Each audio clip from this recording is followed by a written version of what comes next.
Jessica's grandma is her cat, not mine. Yeah, my grandma's my cat. This is where I get frustrated. Don't even open that can of worms. Like horrifying. Horrifying. Not allowed to cry or have emotions in your house? Like, do you really need to know what Zymoglophicate is? Or Oh, Jessica. everyone has a favorite. Everyone does. Hey, Lauren. Hey, Jess. Okay, so I want to talk. I'm going to plug Evoke, which if you guys listen to the podcast with Dr. Lauren Hernandez on it, Yep. She does these things. Okay, so I gifted myself and Rick an Evoke brain scan for Christmas. Yeah. And and you're going to have to crush it. I pulled it up. Yeah. But you have this cap on your head. An EEG cap. An EEG cap, yeah. And with, what are they called? Like the, I don't know. Leads, EEG leads. Sure, yeah. And then it has a heart rate, what is it, heart rate variability patch? Yeah, heart rate monitor. Yeah. Yeah, to measure your heart rate. And then you do kind of like ADHD. It seemed like an ADHD test, kind of. Yeah. Like you have on a computer. On a computer. You have to close your eyes for a certain amount of time, open your eyes for a certain amount of time, and then do this ADHD type screen. Anyways, and the results come. First of all, I didn't know. It got straight to the neurologist. Oh yeah, immediately. I got my results the next day. Yeah, the next day she called. Okay, and so you get this whole comprehensive imaging of your brain, and it color codes it. So you want ideally for your all the images to be green. Yes. Green, yellow, cool. Yeah. The more blue it is, the more depressed. The more red it is, the more inflamed. Yeah. Okay, so I did all that. I have been diagnosed on and off with ADHD. I don't have ADHD. My brain scan said nothing of your brain. There's no ADHD up in there. But what it did find is that every wave, every whatever beat in that scan was trauma. Yeah. And so trauma can mask, is that right? Trauma can mask as ADHD or symptomatic. Present. Yeah, present. That's what I mean. Yeah. I'm sorry. Yeah. But then anyway, so I don't know, I can't read it, and you're learning how to read it. Yeah. But it was it showed where my heart rate was going really fast, and it said that my heart rate was slower than my brain. So they want my heart rate to speed up so my brain can slow down. Was that what it was? That's what she said. I thought it was that you just had low heart rate variability. No, she said that they just, I don't know, they didn't match. Anyways, whatever. But it can tell you it a lot. So I rode horses as a kid too, and I fell off a horse often, and so I had some signs. What is it called? Could be brain injury stuff. Yeah, concussion. That relates to processing. Yep. Image processing. Anyways, so it was so informative, and I'm a science girl, so people can tell me, you need to do this, you need to eat that, you need to move that way, you need to not drink so much wine, whatever, all day long. But when I see it on an image, and people are talking about it in medical terms, the doctor thought that I was much older. Yeah. He was she's only 37, meaning my brain, I don't know, how hard it's working and whatever. He was she's gonna burn out.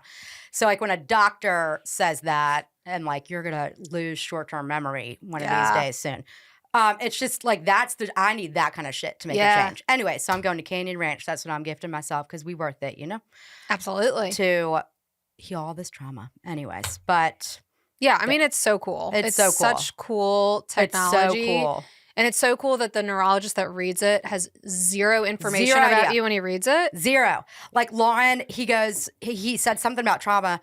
Oh, he was this is trauma. And she goes, yeah, I don't know. She kind of started, and he interrupted her mid-sentence. It was no, I don't need you to even say. This whole thing is trauma. I don't need an example. It's right here. Yep. It's fucking crazy. It's wild. It's wild. How much the brain can tell you, I guess, right? Yeah. And just you can't get this information anywhere else. Yeah. So there is crazy. no other way to get it. So it's crazy. And you think it just takes that guesswork out too. Yeah. It's oh, I have ADHD. No, I don't. No, I don't. And he was get her off of Adderall. She doesn't need it. Yeah. Get her off of the antacid. Get her to do a gut map. And we got Hernandez is going to come on like once a Regularly, recording. hopefully, Regularly. yes. To like dive more into this, like more specific topics. Yep. So if you have any questions about like all that woo-woo, Lauren, peace loving, like, you know, eat a turmeric cap and you're better stuff, DM us. We've already gotten some really kooky and great questions. Yes. So let's get started. Okay. So question number 1. Dear Big Brains, we like to put the TV on for our children during breakfast and dinner to keep them still and not wiping their greasy paws all over our furniture. Is that bad? I do it. I mean, sometimes. Okay. Sometimes I think it's okay. I do it. I've gotten really bad in the mornings.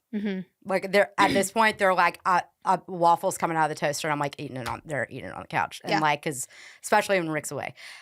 Weekends though, I like lunch is no TV, so like I try to at least get one meal that like we're all on the island and I'm not eating, but like they are not having TV with their meal, and they eat more. Yeah, when there's no TV. Well, and it's just so when you watch TV while you're eating, it's basically mindless eating, right? You're not paying attention to what you're eating. You're not paying attention to how much you're eating. What? That's why. Maybe that's why I eat so much. But it's true. Like you don't pay attention to how much or what you're eating, and so you miss your body's cues that you're full. Okay, and so that is actually one of the things that can lead to binge eating disorder. Okay, like it's a TV, factor in that. Yeah, because you're not being fully aware of your body when you're eating. So that's part of it. It's also like it goes back to what we've talked about before. Like it's a missed opportunity. You know, like if you're watching TV while you're eating, then you're not having conversations at the table, right? Yeah. So it's just like a missed opportunity for a connection. I'm not saying I mean, we do it sometimes, but we try not to do it the majority of the time. I probably do it the majority of the time. Sorry. Hey, 75% for sure. But look, that 25%, I'm making sure that that they have the skill. The skill can be had. Like they can do it. I'm just not enforcing it because it's just easier. Also, your kids are really little. So like you have so much time to build those skills. You have a lot of time. Yeah. I mean, they can do it. Yeah, but anyway, so what was the question? Is it okay? Is that bad? I mean, it's not. It depends on the age of the kid, probably. No, I mean, it's bad. I don't know. Yeah, maybe. I would say it depends on how often you do it. I mean, I am a big proponent of like family eating around the table together and talking. Yeah, like when my kids grow up a little bit more, like we'll be at the table. Yeah. Or whatever, sitting together. Yes. Well, they're at the table while they're watching it though. Whatever, but it'll be off is what I'm saying. Yeah. Hopefully. So, I mean, I would say try to have meals where you're not watching TV so your kids can learn like how to sit at a table and talk to people at the table. And like this is not easy. Let me say that. Like 99% of the time when we're sitting, because we eat dinner together as a family every night, and 99% of the time we're like correcting our kids every freaking millisecond to sit down. You need to stay in your seat, blah, blah, blah, blah, blah. You know, like it's not like we're having this like beautiful, meaningful, like wonderful moments together and we're like singing songs and holding hands. Like that's not fucking happening, you know? Well, then why do I want to, I don't want to do that. But it's sounds terrible. Because it takes practice, you know? And it's like, I want my kids to be able to like go to a friend's house and have dinner there and like act like know how to do it. Functional human, you know, and not embarrass me. So I have to like give them practice. Yeah. You know? No, I agree. Yeah. So anyway, I would say it depends. Try to not do it at least some of the time. Yeah. Is that fair? Yeah. Like let's say you do it 100% of the time. Start for the next 2 weeks. Do no TV with meals 25% of the time. Yeah. Next 2 weeks, 50. Yeah. The next build on it. Yeah. Slowly and gradually. Yeah. Yeah. Hey guys, every time we put my daughter to bed, she talks about the farmer in the corner of the room. It's truly unsettling. Can kids see ghosts? I've heard stories of kids talking to dead relatives, but none of my ancestors are farmers. I don't think kids see, I don't think anybody can see a ghost. That's the whole point. They're a ghost. You can't see it, first of all. Okay, Jessica. You can't see it. It's a ghost. I think some people can see ghosts. Okay, so I'll just go ahead and say, we'll go ahead and say this. She I believe in ghosts. Jessica does not. I just can't. I 100% believe in it. I think some people... What is a ghost? Just a spirit? A spirit, yeah. Okay. I think some people are more... Some people's brains are more... Yeah, okay, it's the same thing. Like, a spirit and a ghost are the same thing. Yeah, but a spirit within a being. Oh, you believe a spirit only exists if it's like within a living being. Yeah, but that could be like a tree. Okay. So, okay, all right. Like, so Mac and I talked... Wait.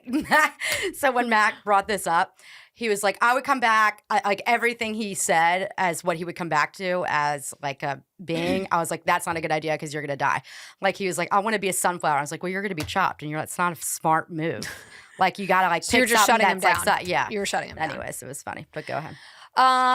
Okay, so it's interesting because in my personal life, I believe in ghosts. Mm-hmm.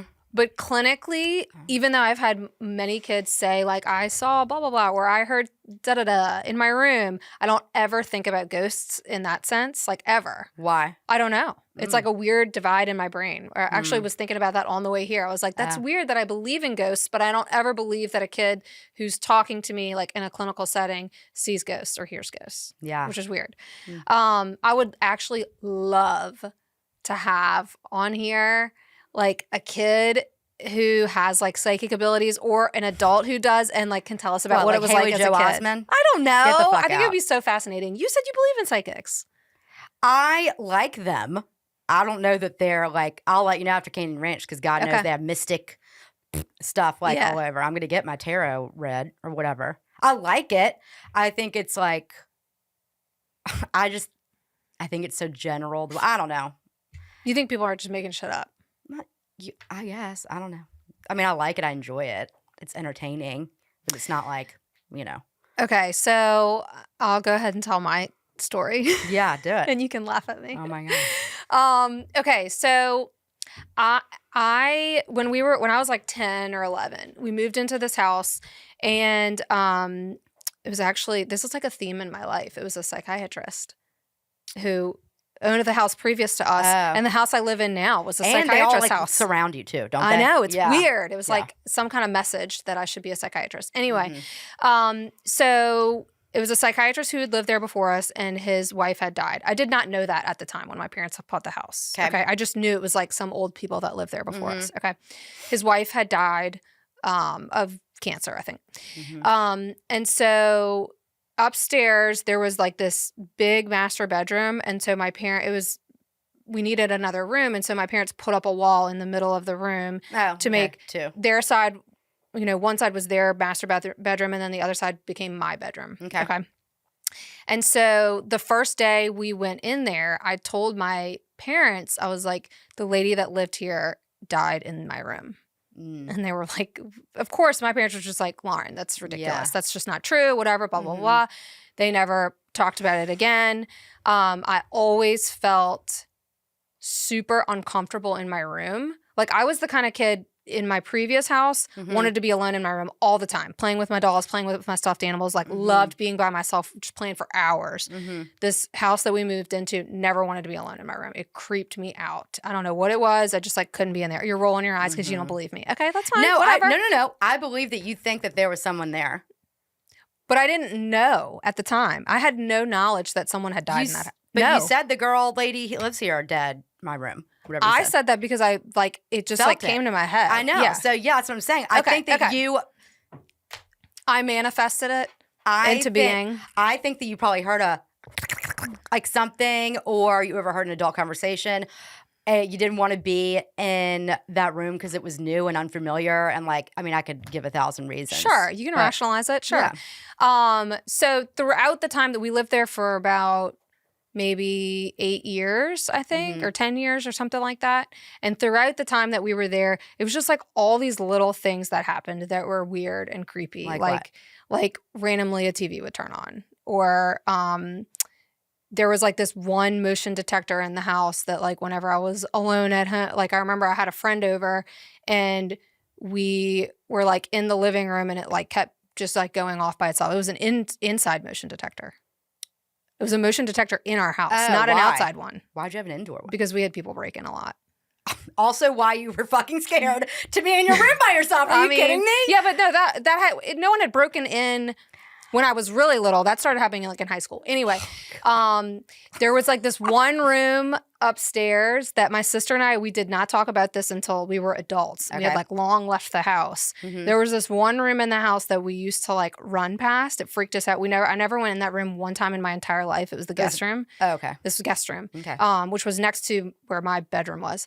Why did you just quote? Yeah, where my bedroom. I don't know. Where my bedroom, which used to be the master bedroom. Room, it was actually the dead woman's room. It was my bedroom, but what used to be the master bedroom. Okay. We would like run past it, never went in it. It freaked me out. Yeah. And it turned out it was her art studio. Oh. She would paint in there. How do you know? Because later when we asked my parents the details, it was like, oh, yes, she actually did die in the room where I stayed. Her bed was on that side. She died in her bed. Okay. In that room, and they told us like that was like her art studio. Okay, you can think whatever you want, but like first of all, she died in your room because your room was their room because it wasn't your room. The whole room was a master bedroom. The side that was mine was where her bed was, and she died in her bed. She didn't sleep with her husband in the same bed? Well, I'm not saying he wasn't in there, but she died in her bed. All right.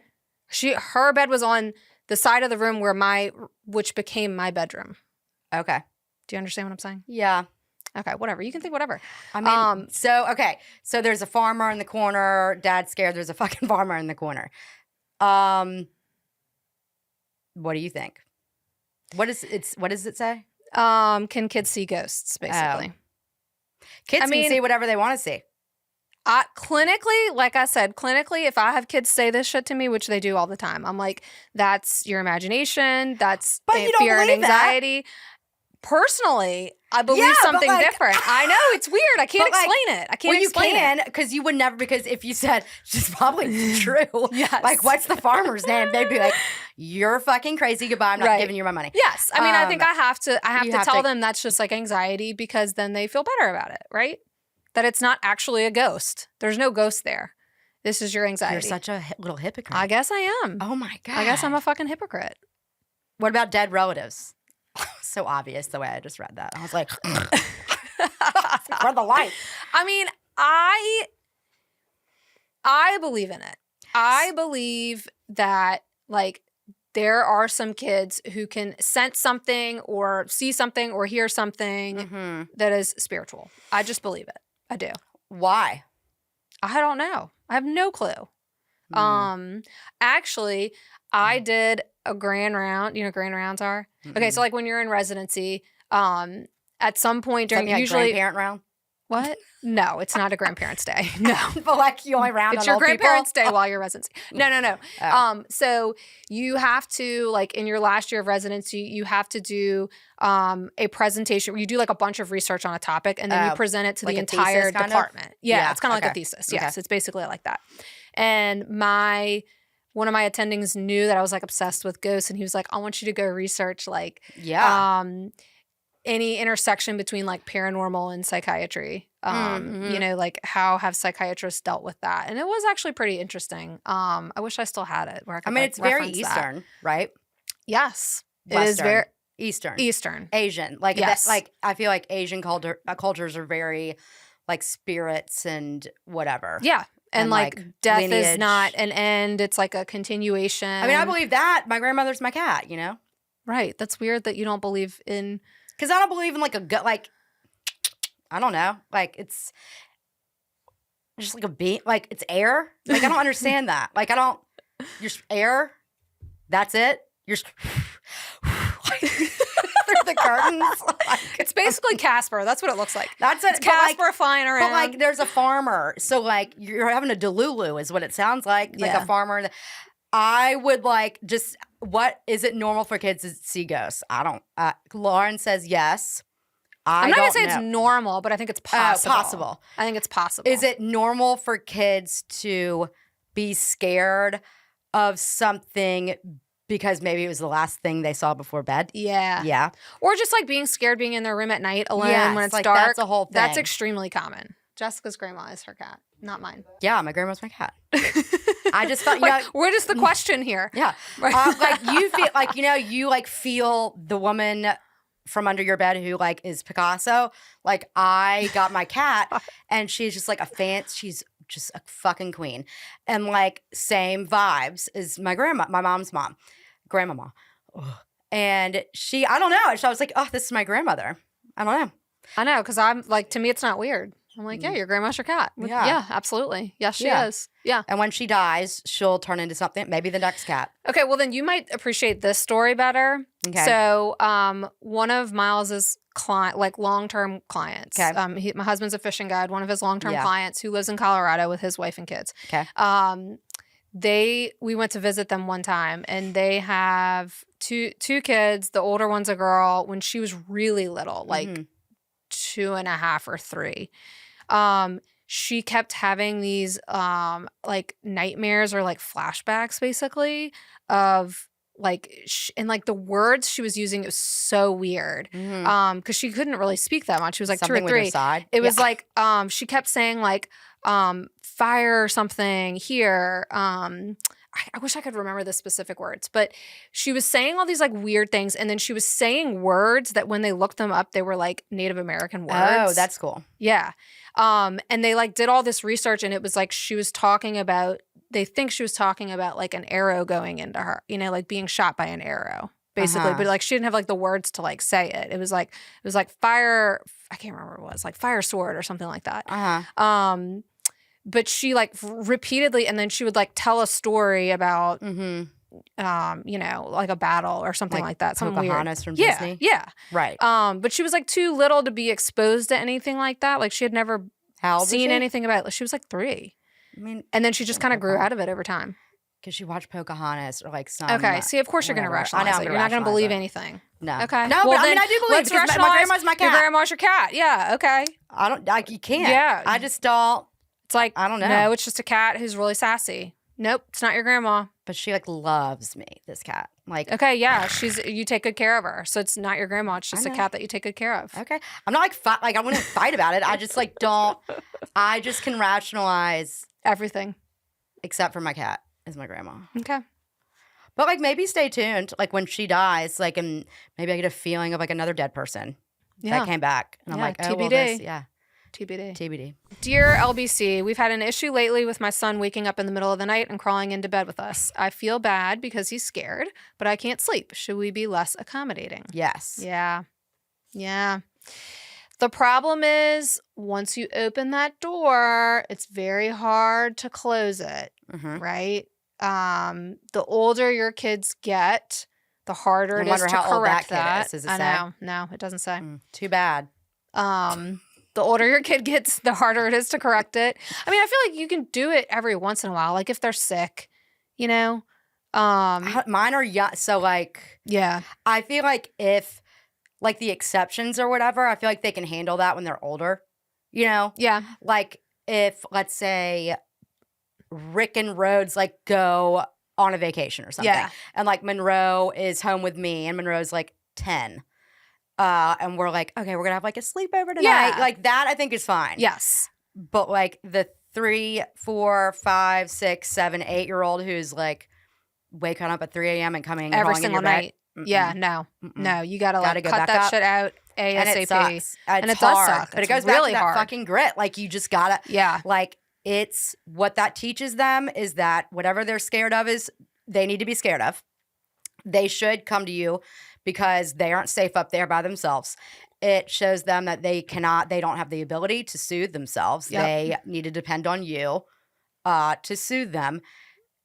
Like, and boundaries. Like, what if it's Saturday and your kid finally sleeps until 8:30 and you went out with your boo thing and like you're trying to get down and dirty and then here comes like pitter patter of feet. Like it's a problem. Yeah. Like boundaries. Yeah. And I think the problem is that the hardest time to set boundaries is when you're really tired and when you're half asleep. It's so hard. And it's hard to like keep walking them back to their room 14 times a night every 5 minutes, I mean, that's hard.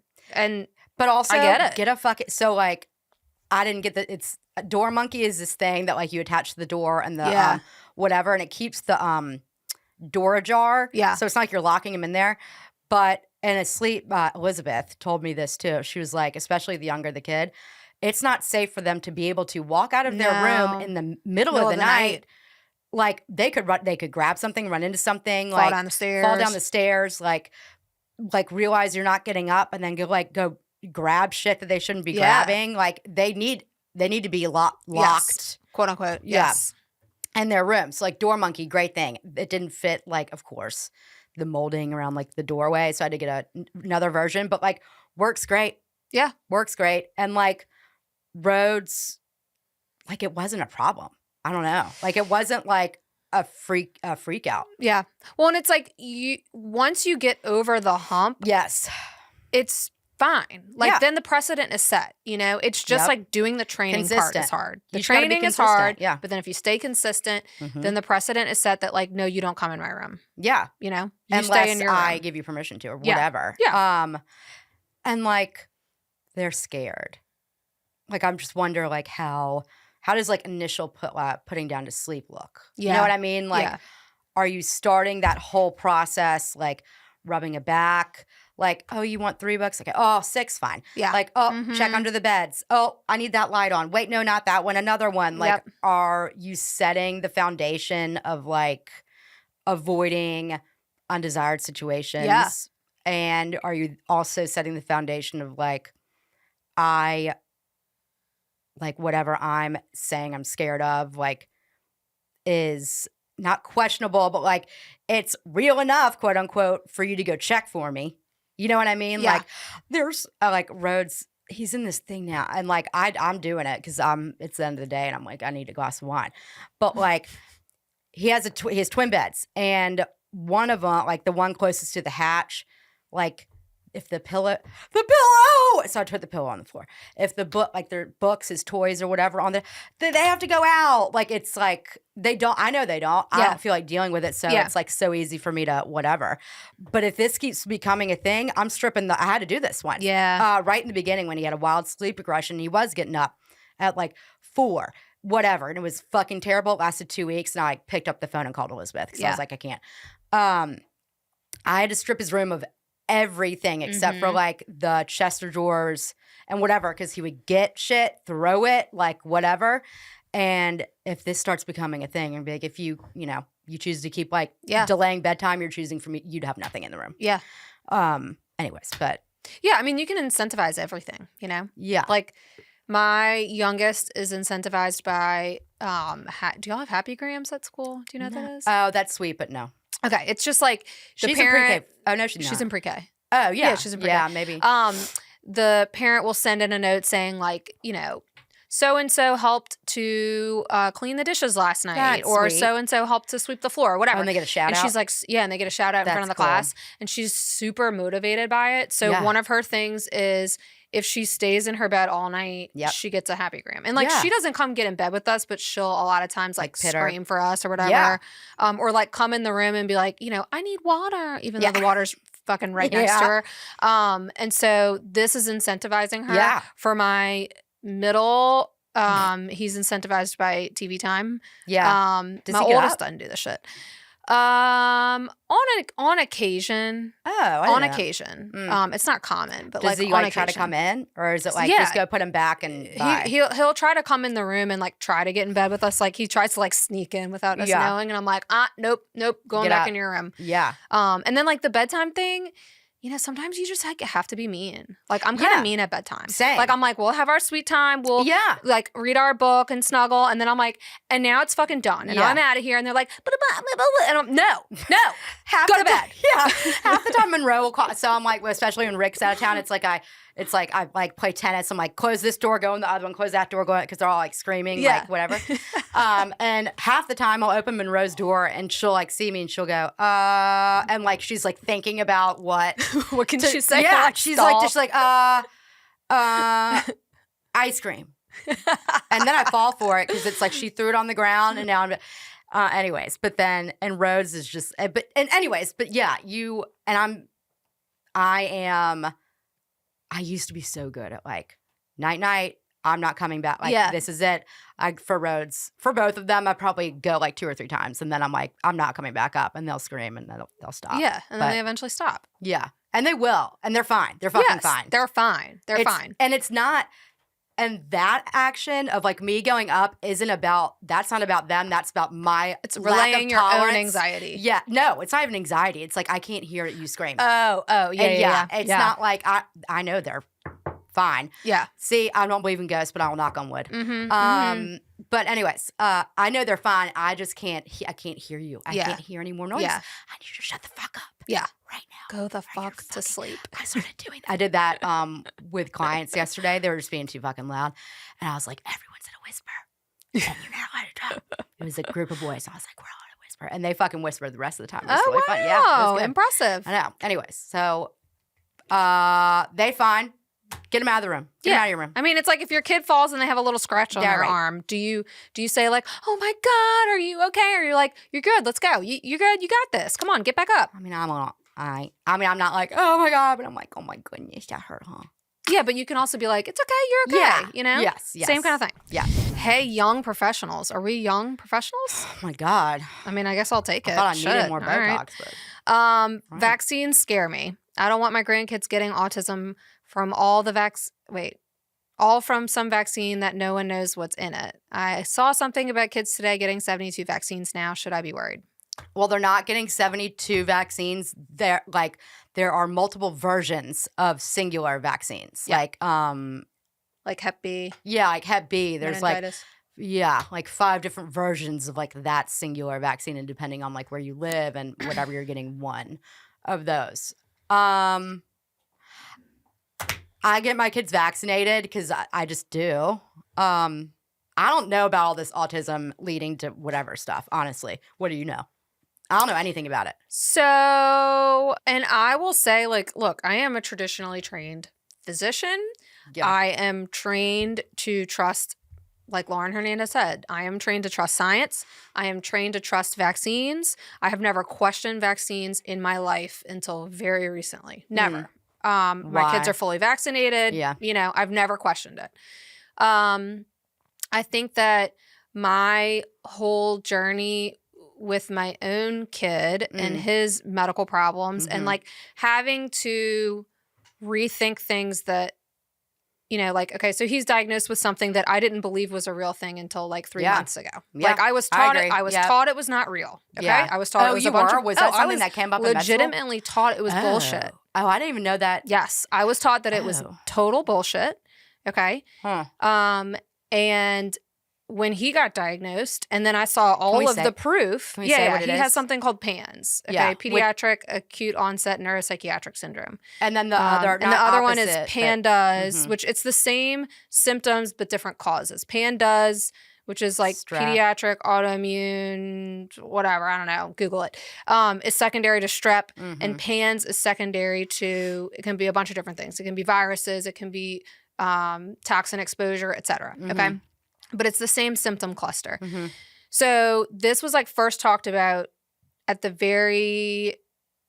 I think it was in residency actually, when they first started talking about it. Okay. And we were literally taught, this is bullshit. This is not real. This is a made up thing. Okay. Why? What was their like rationale or whatever? Because it just like wasn't widely accepted in the medical community. I don't know. It's still not. It's still not widely accepted in the medical community. There are people who believe in it, and there's people who think it's still a bunch of bullshit. Okay. When my kid was having all these crazy problems, and we tried every traditional treatment that I would use for a client of mine, okay, and nothing was working. And he was having like extreme symptoms that like I was like, am I crazy, or like is something going on here, you know, that I don't know what it is. And so we finally went down this like integrative medicine route, because literally at that point I was desperate. I was just like, I will do fucking anything, rain dances, I don't care, to like help my kid. So we go down this route, which I did not believe in at all, okay, and uncover a lot of stuff. And like there's legitimate lab values that I can't fucking deny. Like he has blood work done where he has every autoimmune antibody you can think of. His levels are skyrocketed. Okay. And you can't just like make that up. That doesn't happen. But unless there's like a reason for it. Yeah. Go ahead. So he gets diagnosed with this. And once that happened, I was like, I kind of had a moment where I was like, what other lies have I been fed? Oh God. Yeah. Seriously, though. Because I'm a doctor. No, I know. I am a physician, all right? I went to medical school. I trained for a very long time. Well, okay, what did they teach you about vaccines? They taught us that people who think vaccines cause autism are crazy. Okay. Okay? That's what I have always been taught. When did this, I'm going to call it a trend, whatever, trend, like sexy, whatever thing, when did the connection between autism and vaccine start? A while ago. Oh, it did? Yeah. Oh. I mean, this has Guess been like it's not sexy anymore. She old? decades. Oh, really? Yes. Oh. This has been like since the early 90s. No, before that, 80s. But also like, okay, well, and I'm not saying vaccines cause, that's not what I'm saying. I am not saying here vaccines cause autism. What I am saying is that I am now at a point where I am starting to question things that I have been told that are just fact. It's like, this is a fact. Don't question it, right? Because no one ever showed us research. Yeah. It's just what we were taught, right? It's just like this knowledge that was handed down by mouth, okay? Yeah. And so now I'm starting to question all these things. It's just like how we were taught that supplements don't have any medical benefit for patients, okay? We were literally taught that, all right? Yeah, okay. We were taught that nutrition does not fucking matter. We didn't have a single nutrition class in medical school. Yeah. Not one. And so now I'm just like starting to question, like, what else do I think is fact that maybe is not fact? Mm-hmm. You know? So Go ahead. am not anti-vax. Let me just say that, because I think when you start to question it, everybody automatically says, oh, you're anti-vax. And it's like, no, it's not an either or. This is not, it's not that I don't believe in vaccines. Mm-hmm. Do I question vaccines now? Yes. The whole point of this podcast is to open up conversations and have healthy debates.